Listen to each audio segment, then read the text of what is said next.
Hello, and welcome to Safer Tomorrow, your resource for reducing crime and violence and creating more peaceful societies. I'm Dr. Joe. I'm a criminal justice researcher and a community social work educator, and I am very passionate about finding solutions for my country, Jamaica.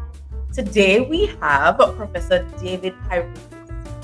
Did I pronounce it correctly? Yeah. Yes. Today we have Professor David Pyrooz. He is a professor of sociology and a fellow of prevention science in the Institute of Behavioral Science at the University of Colorado, Boulder.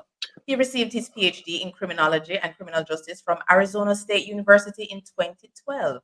For the last 15 years, he has conducted research and evaluation on street and prison gangs, youth violence, and program and policy evaluation. He has published over 100 scholarly works, including on gangs and competing for control, gangs and the social order for prisons, the latter of which was the recipient of the Outstanding Book Award from the Academy of Criminal Justice Sciences. He has written opinion editorials in outlets such as the Wall Street Journal, Washington Post, Los Angeles Times, and Denver Post. He has overseen over $5 million in grant funding from federal, state, local, and private sources.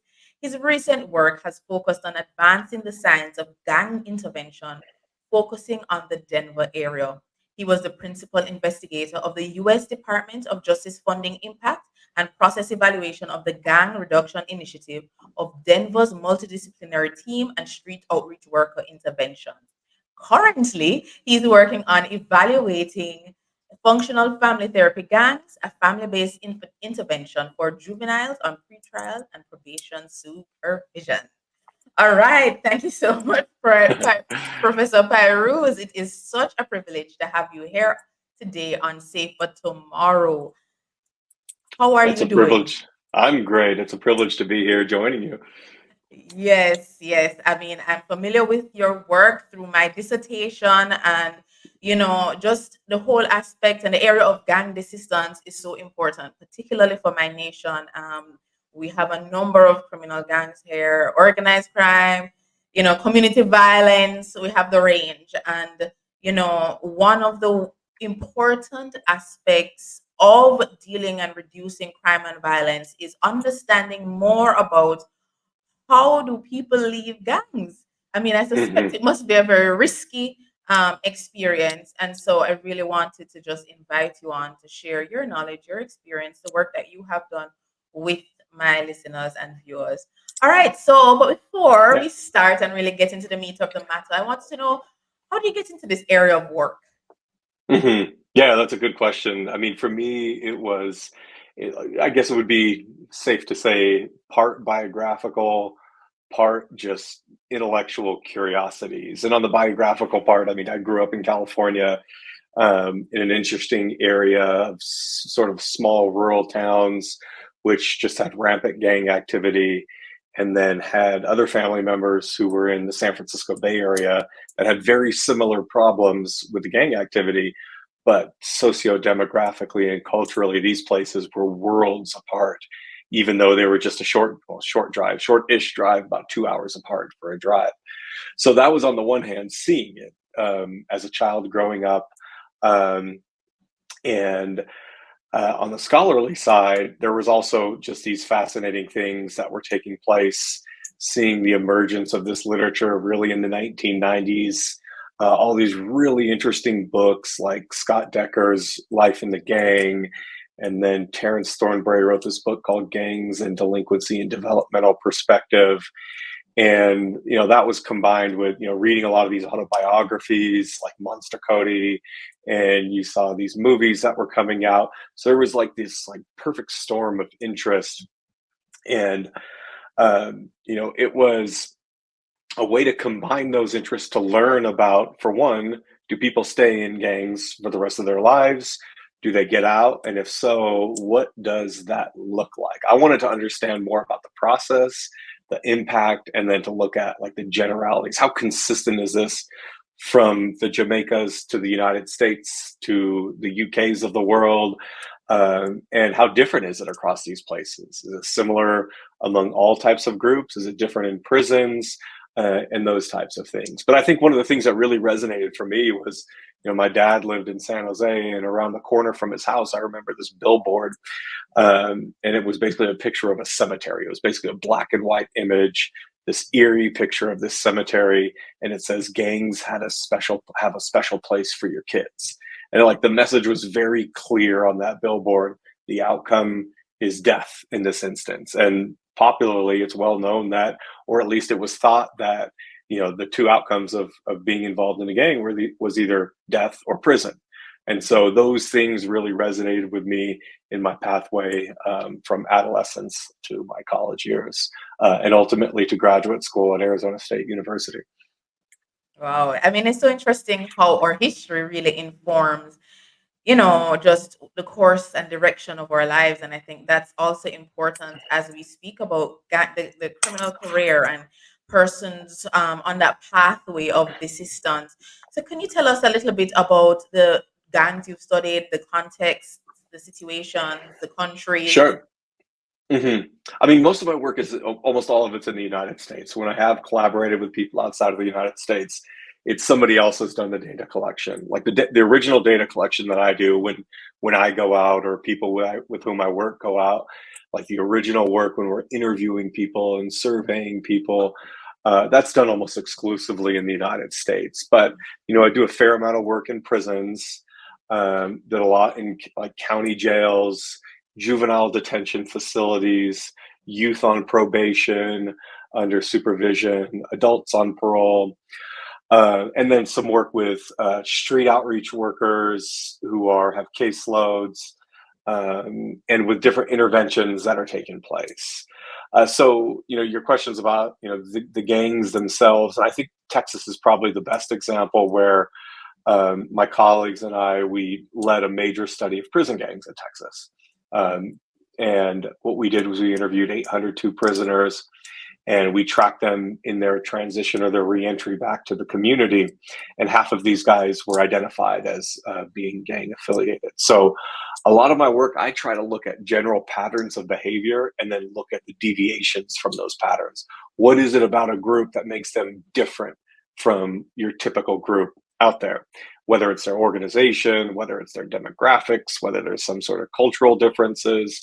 But in the Texas study, I mean, we had over 30 different gangs that were represented, and we had, anywhere from 5 to 100 members of those gangs that we interviewed. And it was just really interesting to see, because some of these groups were really organized and structured. You definitely saw it, and they were so different from the rest of them. So some of the gangs that the Texas prison system would place in administrative segregation, like the Aryan Brotherhood or the Mexican Mafia or the Texas Syndicate, those groups, they operated differently than what you saw with groups like what's called the Tongos, which is like the biggest gang in the Texas prison system. They're a lot more informal and horizontally structured, where these other groups were more vertically structured. So there's, in the United States, law enforcement claims that there's an upwards of 30,000 gangs, and they are just so different in their forms and their functions, and the regions matter, and the geographies matter, and their behaviors can even differ as well. Okay. And can you share a little bit with me about some of the demographic of your participants? So it really depends on where we are. So in the Mhm, Texas prison system, for example, it's pretty racially ethnically diverse, at least by mhm, U.S. standards. So about a third of the prison system would be considered white European American. Another third is Hispanic or Latino American, and then another third would be Black or African American. And the gangs pretty much followed those demographics. So they tended to be, at least in prisons, older, whereas in a street setting, they tend to be a lot younger. So in a prison setting, people tend to be in their 30s and 40s who are gang involved, whereas if you're in a street setting, your typical gang member is going to be in their upper teenage years. mhm. Okay. Overwhelmingly men over women too. Yeah. I was Boys gonna over girls. I Yeah, was gonna yeah, and ask that. it depends, because like when you do survey research, you survey schools or you survey communities, and the gender breakdown typically is like 70% male, 30% male. You start looking at what law enforcement has to say, and you're talking about 93, 94% male, and 5-6% male or female. So Mm, a lot of it depends on who's asking the questions, who's collecting the data, and who's determining the source of the problem. I ask people to self-identify as mhm. gang members, to say, you, Joe, do you consider yourself a gang member? Whereas the police are doing it based on a different set of criteria. Right. So, as how do persons eventually transition into a gang, both boys and girls? Yeah, that's a good question. So for me, for one, I think about this more in like a developmental life course perspective. Mhm. I think you can't understand gangs without taking into account things like history, because when you are is just as important as who you are. If Agree. there's no gangs around in your community, and the way we saw in the United States, gangs proliferate in the late 1980s and 1990s, that's a very different dynamic than kids who are growing up in the 60s, where in places like Chicago, gangs were connected to more of radical revolutionary movements. And if you grew up as a kid in Chicago today, the structure is really broken down for the gangs. So history to me matters a lot. Yeah. I'm also interested in the linked lives, how people are connected to one another. They have like this web of connections with their family, their friends, and their neighbors. And I'm interested in human agency too, because Mhm. things don't just happen to us. We're not like programmable robots where you could push certain buttons and, we perform in certain ways. We make decisions, Yeah. even if those decisions are based on bad or bounded information. So gangs serve a lot of different purposes for people. And we tend to think about, in the scholarly literature, we tend to think about entry into gangs as a series of pushes and pulls. Yeah. And these pushes, you could, maybe they're risk factors or protective factors, but the pulls are the selective incentives that gangs at least appear to offer. So related to protection. If you think that the group can provide protection and you're living in a violent environment, you don't want to get jumped Mhm. on your way to school or to be a victim like you saw other kids. So you end up with a group. Camaraderie and companionship, Yeah. that the gangs do provide those things for people. And then at least the appearance of economic benefits. Some people do really well with their gang involvement. It provides sort of this mask and the shield for them to be able to sell drugs or other illicit outcomes. But at least that's what the appearance of what gangs have to offer. So for vulnerable boys, vulnerable girls, especially when they don't have a lot of structured socializing, whether it's one parent households or a lot of free time on their own, that will allow them to be able to see these sort of opportunities and to not have the parents, the mentors, the community, the schools that are in place to help prevent them from getting involved. So that's how we generally think about the pathway into it. And from the time where kids first become aware of what a gang is to the time when they start to identify, for some, this could be a matter of, a 6-month period. For others, Mhm. you're talking years of development before one translates into the other. Hmm. So, would you say you have kind of concrete stages of that transition into a gang? Well, I don't know if we could call them concrete stages. I don't know if there's enough evidence out there to say, look, because even with the risk factors for gang membership, Mhm. I mean, there's a lot of, like, there's no one risk factor that predicts who's going to end up. Because if we did know it, then we'd have so much better prevention programs than we currently do. So we don't really know that well. It's usually a combination of risk, and it's Mhm. cumulative risk. So it's Mhm. across multiple domains. When there's that, like, risks in the family and in the community and the peer group and in the schools, that's when people are most likely to end up, as opposed to Right. just one family risk. Right. It'd be nice if we had more concrete stages. It'd Yeah. certainly help Yeah. devise solutions, but we don't, unfortunately, at this point. Okay. All right. So, how do gangs work? So, you told us a little bit about why persons enter gangs, but how does it work? And I mean, you've spoken also about when you're talking about the prison gangs, just Uh-huh. that they operate very differently. Can you give us some examples of Sure. differences in operation? So I generally, you could think about gangs on a continuum. On one Mhm. end of the continuum, you have what you'd call we call it informal diffuse. Informal, there's not a lot of formality with the group, and diffuse, meaning like it's spread out, influence is spread out, roles and responsibilities are spread out. On the other end, you have groups that are what you'd call instrumental and rational. Instrumental meaning that they're very targeted, rational, their behaviors. It's more like a corporate organization in what they're trying to accomplish. Mhm. So I like looking at like James Densley's work, who did a lot of work in the UK, in London, and he advanced this idea that there's like these four stages of a gang's development. That a group typically starts in a recreational stage, more of like a friendship network that might occasionally be involved in deviance, but it's just more of a recreational group. And then you have groups that are more criminally oriented, still friends, but a lot more delinquency, crime that are associated with them. The third of the four is what is called an enterprise stage, when they're starting to look after and to try to engage in more instrumental activities, money making, and oriented towards selling drugs or other illicit enterprises. And then lastly, it's a governance stage where gang starts to replace and provides functioning in a community. And it could be like protection rackets, it could be monopolies over things, it could be the reinvestment of funds.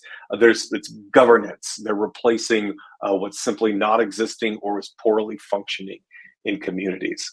So when we're talking about a group, we're really looking at six different things. We're seeing if they have leadership, like a chain of command, centralized decision making. We're looking at roles, if there's a division of roles or if everybody's equal. Are they defined? Are there tasks, expectations for people? We're looking at rules, how clearly they're spelled out. So not just informal rules like, hey, don't snitch. It's like constitutions that are outlining what the group's responsibilities are. Meetings, and do they coordinate activities? Do they plan? Do they make decisions? Are they collective? Are they centralized decisions? How much control they have over territory? Do they control violence? And do they gather intelligence? And then lastly, what do they do with their money? Do they monopolize things?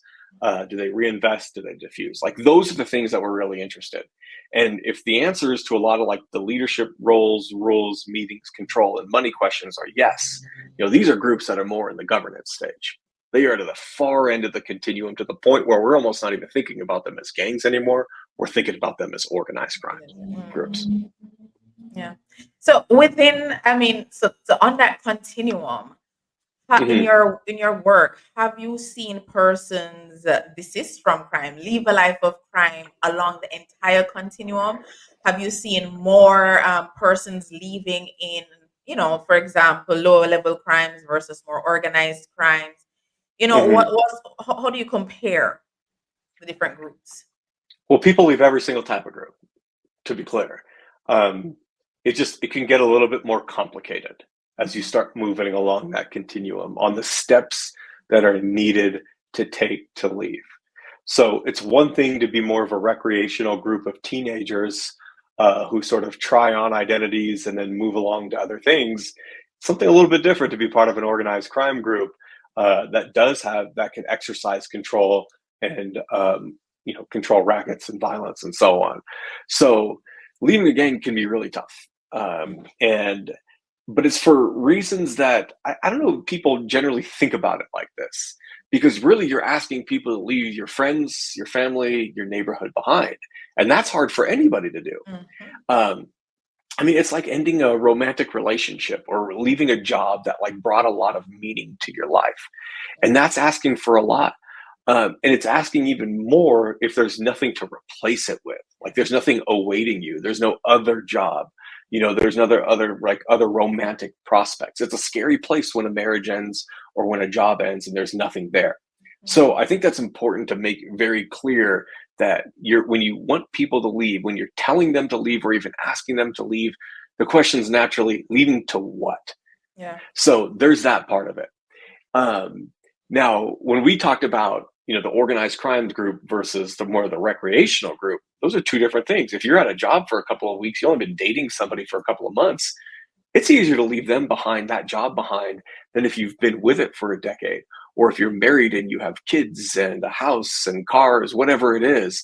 I mean, that's a complicated process to unwind those ties. So age matters, incarceration matters. It's harder to get out of a gang in prison than it is while you're in the community. The organization of the group matters, and your tenure in that group matters. So does it happen? Absolutely. The vast majority of people who join gangs ultimately leave and do so on their own terms, as opposed to because they got incarcerated or because they died or were seriously victimized. Hmm. So, could you tell us a little bit about those persons who you would have interacted with, who would have left organized crime? What is that process like? Sure. So, for instance, in the Texas prison study, I mean, we had most people who joined a gang in prison ultimately left a gang in prison. They de-identified as gang members and started to undergo the disengagement process. So, there were members of the most organized groups that ultimately left. And there are two things to consider. One is there's the process of leaving itself. So I said the unwinding of the ties, the disengagement process itself. And that includes both motivations for leaving and then the methods for leaving.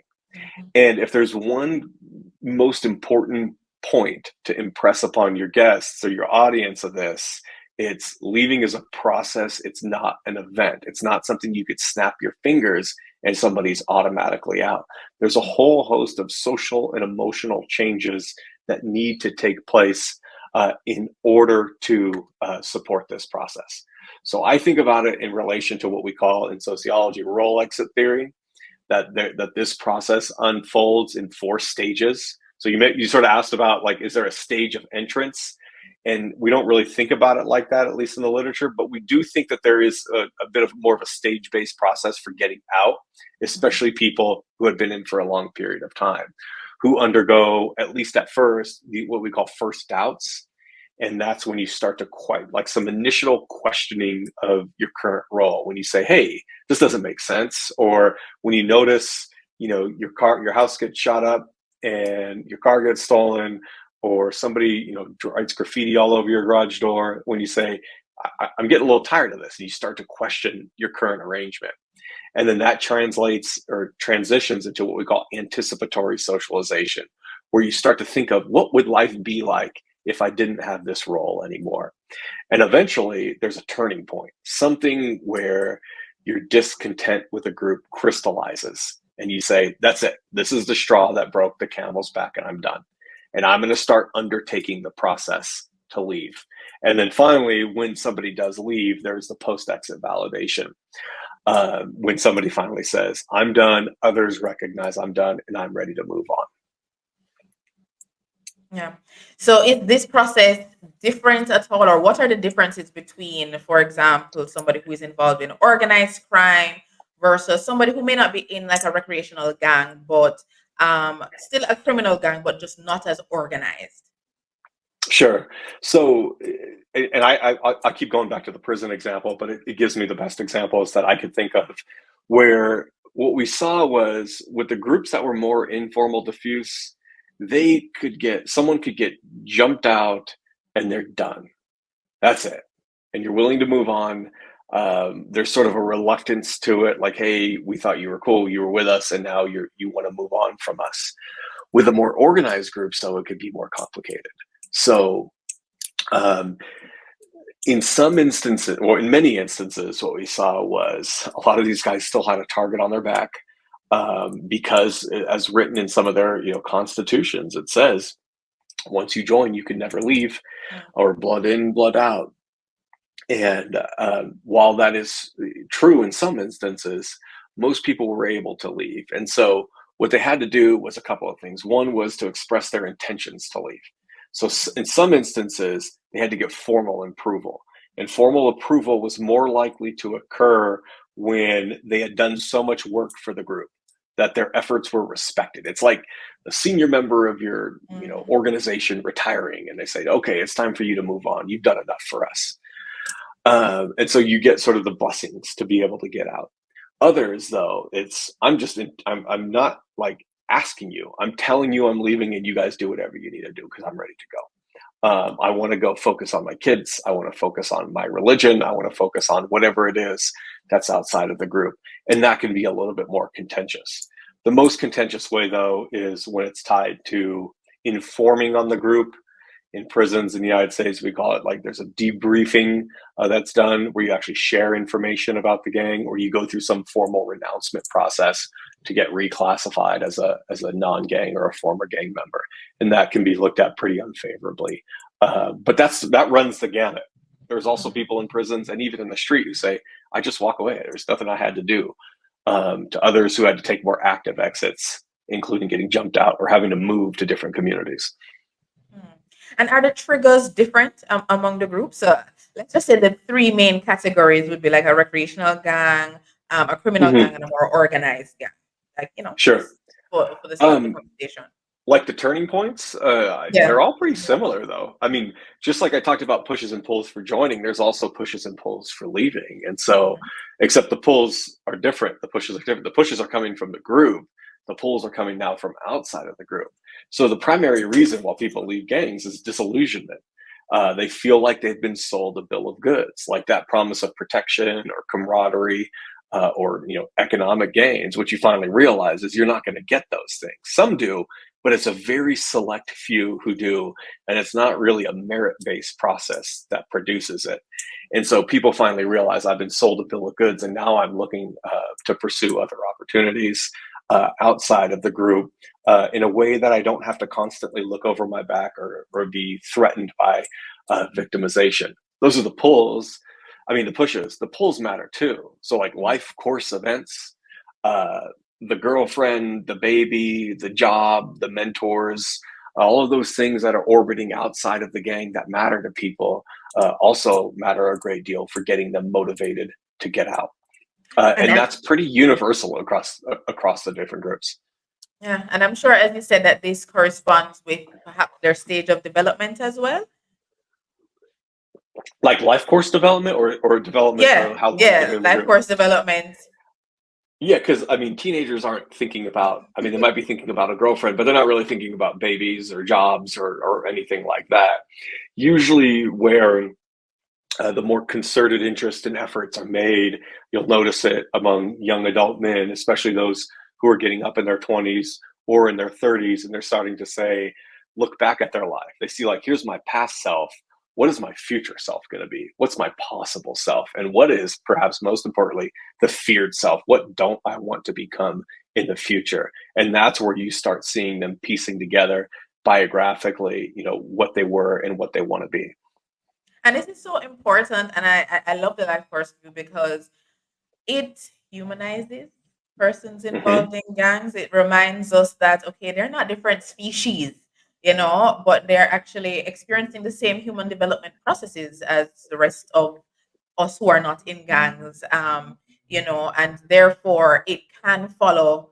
I mean, of course, with variations, a similar kind of pattern, and there's some predictability about what we can expect at each age, and perhaps also use that as places to intervene. In my research, reflection was a big part of just helping people to change. And though my research didn't focus on gang membership and gang resistance, the truth is most of my participants were involved in a gang at some level. And one of my participants really stood out to me. He was in prison, and he was saying he was in the cell one day, and he was hearing his colleague saying, just talking about killing another gentleman, another person, another gang member from an opposing gang. And he said it's like he just recognized that why does he want to kill this person? He's innocent. He hasn't done anything to the any of the gang members, so it's not like a reprisal killing. Sorry, it is not any type of retaliation. This is an innocent man, and for him, it was as though when he joined the gang, and that was he joined the gang in Jamaica at a time of unrest. And so there was a Hmm. lot of political unrest, and it was opposing gangs from different political parties. And then it evolved, as you were, talking about, into kind of more general violence and crime. And so for him, he was accustomed to more reprisal killings. And then when it got to a point where he recognized that this killing was not linked to an offense, but almost in a sense, it just violated his own sense of morality. That is where it began to really, he really began to think about where his life was and where he wanted to go. So I mean, so all of what you're saying is something that I saw in my own research here in Jamaica, and just talking about that kind of cross country similarities, because again it is human development. And as you're talking about the different groups and how deep they are in the gangs and the level of organization that distinguishes them from each other, again you are mentioning that though there are different levels of complexity to leave the gang, the triggers and some of the pull factors are similar. I think there's a lot of generalities, and even when you look in European settings, Central America, anywhere in Latin America, you're seeing examples of some consistent sources of seeing why people are leaving gangs, which is good for theory building and for solutions and responses. Hmm. Yeah. Okay, so I mean, you've spoken a lot about so why people. Well, you've spoken somewhat about why people leave a life of a gang. Sorry. So, would you be able to delve into that a little bit more in terms of relationship, employment, particularly the economic side? Because I know you said that the economic side might not be the first reason or the main reason why they continue, but it, especially organized gangs, it's still a huge part of the way they operate. So could you tell us a little bit more about the economic aspect of leaving a gang and what that means for each person? And so there isn't as much research on this, to be clear. So in terms of the getting out process and getting out to what, a lot of guys who are in gangs, and women for that matter, are they are partially employed. They might not have the sturdiest employment histories, in part because their educational credentials won't support it, at least based on current labor markets. Um, but the transition out is usually, I mean, it can be facilitated by having that stable job, in the sense that it brings stability to a rather chaotic life course. Just like having stable relationships can help bring greater stability to people's lives.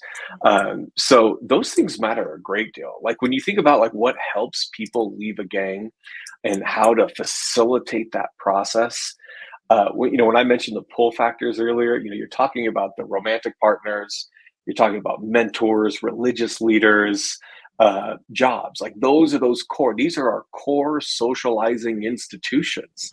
And when those institutions are operating and performing with function efficiently, they should be there to help facilitate people to get out.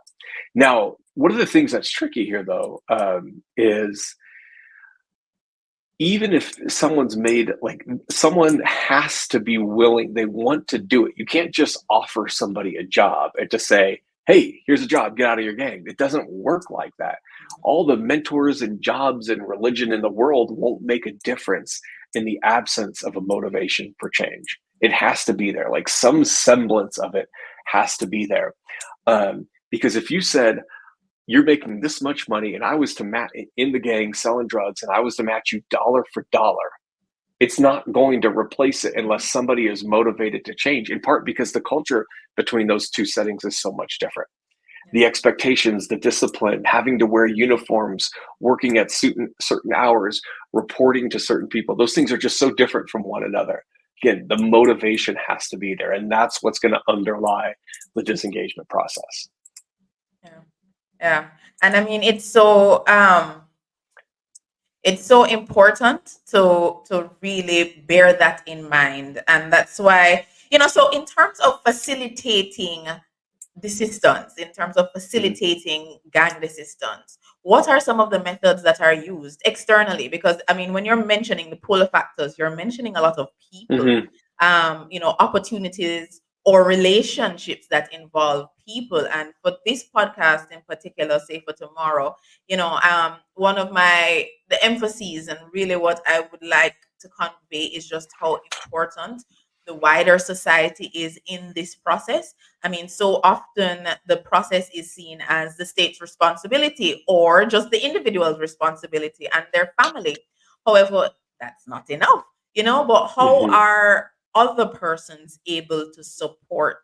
I mean, we're going to get a little bit more into the signs. And again, that's something that's huge for me because we want to know, if we're going to intervene, are we going to be Mhm. safe? So first, Mhm. what are some of those supports that are needed to help persons leave a Hmm. life of crime, but also get them to that point where they're beginning to doubt, is it just life circumstances or can other persons assist? Yeah, it's almost like we have to like back up with this discussion because it's there have really and never been interventions that have been demonstrated to facilitate disengagement from gangs. Mhm. Yet people regularly leave. And the vast majority of people do it without any sort of government intervention whatsoever. So we have to ask ourselves, if the government does get involved in this process, how do we know or how can we make sure that they don't make things worse and not better? So that's like the first part of the question. And we don't really know the answer to that, to be clear.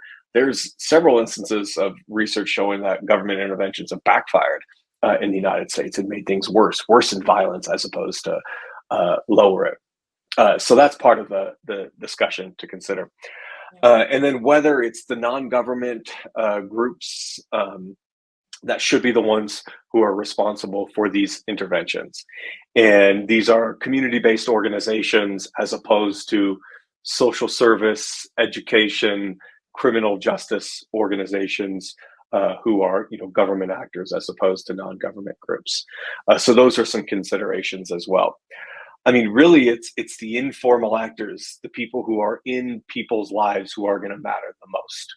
They are the ones who are going to matter the most, and it's family especially, but also close friendship networks, and then other people who are in more mentorship or peer support roles around them.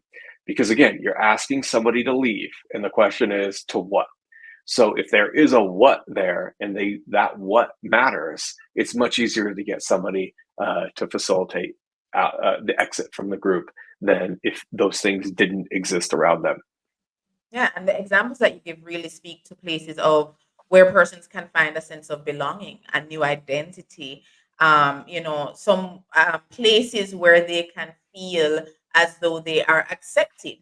Because when persons, as you've been talking about, are leaving the gangs, they're going to have to change their identity, change their entire life, change their routines, change who they interact with, and so those are really life changes that require support.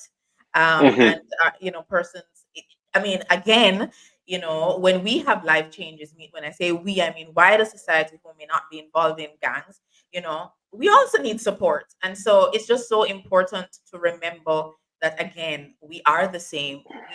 The developmental processes, the change processes that we go through are the same, you know, Yeah, and we and need the same type of support.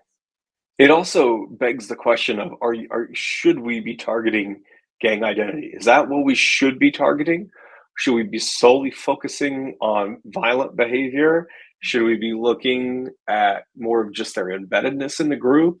Or is it their risk and protective factors? Mhm. And there's a lot of debate on which of these we should be emphasizing because changing identity is really difficult. Yeah, Whereas potentially, if you just focus on lowering the risk factors and increasing the protective factors, the de-identification should be part and parcel of that process. yeah, So it's not like where you go at a kid or a young adult and say, stop claiming this, stop identifying as that. Provide the resources that can build them up in other places, and they'll naturally change out of that. yeah, Or maybe yeah, they are claiming an affiliation, but they've completely disembedded from the group. They don't do the group things, but because it's such a fixture of who they are and who they were, they still say, hey, I'm this, I'm that, right. but they don't behave like a gang member. Yeah, yeah. And I mean, again, that speaks to, I think, just the importance of doing both. And it's almost like a chicken and an egg situation, because when you do have those resources and that environment, persons, once they enter into it, it's a resocialization process. They're learning, as you were saying, they're learning all of these new behaviors, new attitudes, and new ways of operation that would have been different. Some of them would have been different from where they were at before, and so Absolutely. yes, yeah, I think really that is important. And even again in my research and my own context, given what happens in different inner city communities, if we were supposed to truly change the way the systems were structured, because I live in a very stratified country. Hmm. If we were really supposed to do that, I believe that we will see some of the changes that we want to see, both in the space of prevention and pre-prison, as well as intervention. Again, Uh-huh. in terms of persons coming out as well after they have been incarcerated, and being able to reintegrate, find their place in society. And as you said, each point, whether it is within the community, in prison, or after they've been through the system and left, persons can see changes within their lives. But again, Hmm. it really does take the wider society, the community, to also change the way they have operated, we have operated, so that we can accept and facilitate this process, as you are talking Hmm. about. Okay, so when persons are, or have left, or have indicated that they have left a gang, what are some of the ways we can, in a sense, internally confirm that this is true, Hmm. that we can build our own sense of trust, Yeah. when they have said this? Yeah. And this is one of the trickiest and most important questions, in my view, at least, because talk is cheap. That's Yeah. really what it comes down to. You can say what you are, who you are, whatever you are, but we have to be able to sort of read between the signs to determine if someone has truly left. And there's all these stakeholders in this process, people who have there's all these people who have a stake in this process. It's the gang, the rival gangs, the family members, the neighborhood generally, criminal justice system, and a whole host of other government and non-government groups that have something to say about this. Mhm. So the way we've always thought about this is like it's a problem of information asymmetry. I know more about me than you know about me. So how do I make information known to you so that you, say you're a judge, say you're a prosecutor, somebody who has a stake in the process, how do I make information known to you so that you could trust what your eyes are seeing or what your ears are hearing? So this is where these are signaling games to be able to provide honest, hard to fake signals of your intentions and who you are. And so we think about this, at least in relation into um, things that may be signaled but may or may not be intentional. So when people start to invoke things like age, that you're in the game versus out of the game, they start to express more regret or sadness toward their behavior or other people's behavior. They start to share more information about their involvement in conventional institutions like family, kids, and so on. Or they start to express new preferences for whether it's art or music or work or so on. Those are things that could be faked, but when it's coming from multiple directions, it starts to become a stronger signal of their true self. Now, screening also matters a lot. And this is where the signals are sort of evaluated and assessed. So, you can gather information from others. So, asking around, because other people should be able to start to vouch for you. David said this about himself. And if I start expressing a new musical preference, say I'm liking classical music, well, maybe one of my other friends said, hey, he is listening to that music. I heard him driving down the street with it, like vouching. Um, and then there's, the costly extractions that can occur, getting jumped out. I mean, it's a public event, it's a ceremonial event, and it puts a price on an exit because Sorry, it's so public. sorry, when you say getting jumped out, can you break that down for me again, please? Sure, yeah, just like people will get jumped into a gang, they could also get jumped out. And basically, what it is if I say that I want to leave, we have to demonstrate a break in the relationship. Ah, Where multiple people, you get surrounded, 3, 4, 5 people, and you get subject to getting hit, kicked, mhm. and so on for a sustained period of time. And that represents the break. Just like you can get jumped into these groups, which is common, at least in the United States. And as part of getting jumped in, you demonstrate that you have heart by being able to withstand the beating. Okay. So that would be like a costly exit. And then the last one would be demonstrating credible commitments. And this is where you make commitments to non-gang enterprises, institutions. And so just like when you join a gang, a lot of times people burn bridges to conventional life, like to their schools, sometimes even families and others. You're also burning bridges to gang life. So remove a strong signal. You get a job where you're on a 9 to 5.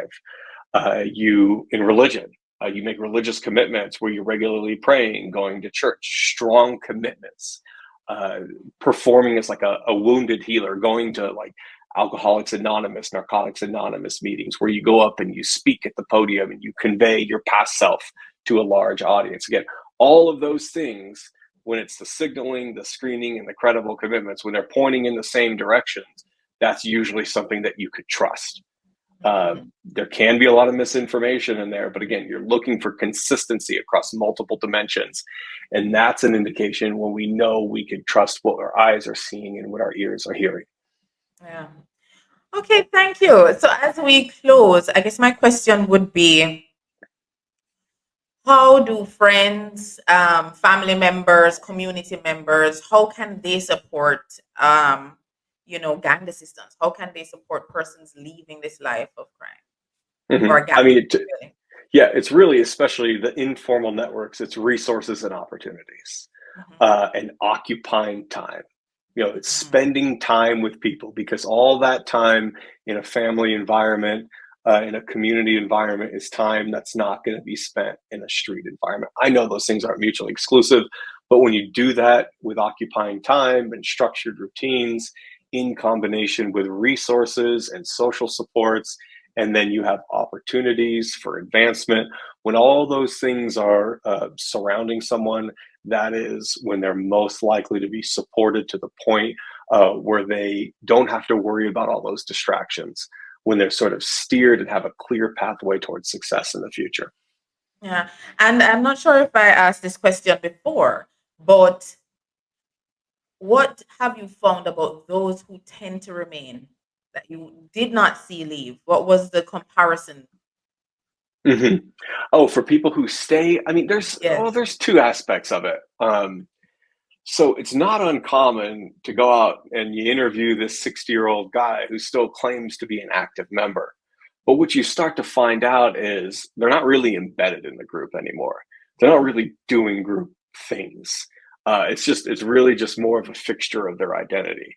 And then you have people who say that they are still a member or they're not a member, but they're like just embedded in the gang activities. You got to be able to differentiate between those two people, because it's not just about identity. To me, it's more about the embeddedness within the group.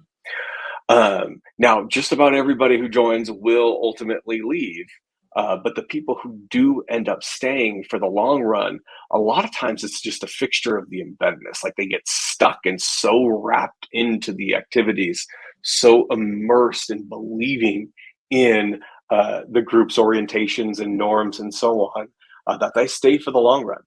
Mhm. And that's often, I think you gave the political example earlier, of where you'll find people who are so bought into the group's culture that what you ultimately find is, in the United States, for example, if you have, race-based gangs or like a white supremacist gang, when you find that if you're in one of those groups and then they're doing business with Latino or Black gangs, that's just such a shock to the person. And it's not uncommon, though, to see people experience that. And that's what leads them to get out. But again, just about everybody who joins leaves. The people who stay for the longest periods of time, though, are those who are deeply embedded in the group. And that predicts a longer sort of time arc in the group. And it's just, in some ways, it's providing what a person needs Mhm. for a longer period of time. In other ways, people are sort of trapped in it. And trapped is sort of an intentional use of that word as opposed to embedded, partly because it's like you have blinders on to everything else around the world and you don't see a clear pathway out. There's no like off ramps. Yeah. The off ramps, if they are there, they're kind of blocked. There's Yeah. tape around them or barriers that make it really difficult to leave. Yeah. Okay. All right. Thank you so much, Professor Pyrooz, for joining me and really for sharing your experiences and knowledge about gangs and gang resistance, and signaling. I mean, these are, I was really looking forward to this podcast episode because, again, Jamaica has a huge gang problem, and we are continually looking for solutions to employ, strategies to employ to help and support persons leave this life of crime and leave gangs. And as you said, gangs do provide functions, and it's so important for persons when they're leaving the gang to be integrated into another space that will fill the routines and the support and the resources that they would have had while in this gang. So if there's anyone who is listening who would want to contact you, what's the best way to find you? Email is the best way. I mean, I have my public website with the University of Colorado Boulder, but people can always reach out and happy to share work. I try to post all my work open access to on things like ResearchGate, so it's easily accessible to people. And podcasts like this are also great for getting the word out about research and evaluation findings. So thank you very much, Dr. Joe, for having me.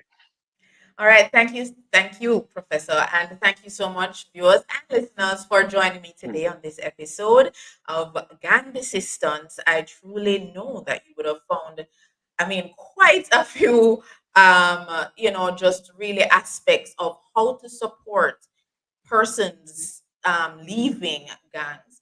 And, I trust that continually as change makers, as peace seekers, that we will continually look for ways to reduce crime and violence in our nation and prevent young people from going into gangs, which means transforming some of our communities as well as intervening and supporting persons leaving gangs. Have a wonderful day.